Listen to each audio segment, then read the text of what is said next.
waandaaji alafu tunawahi kutoka, hata ladha ya mashindano ndio inaenda kupotea. Ndio maana unaona hata credit amepewa zaidi Morocco kuliko Tanzania. Waliamini wa Morocco kama angeenda kuaga ladha mashindano ikapungua. Kwa hiyo tukifanya hivyo na kuwekeza kwa wachezaji, tutaenda kufanya vizuri 2027 ili kusudi walau tuweze kwenda kusogea katika hatua za juu zaidi.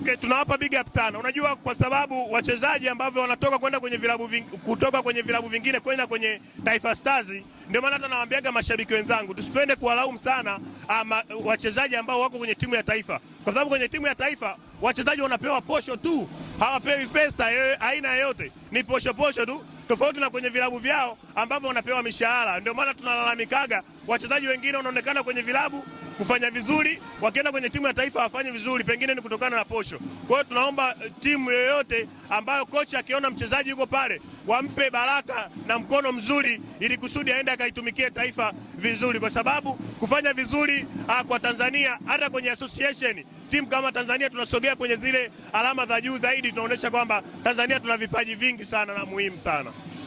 Asante sana.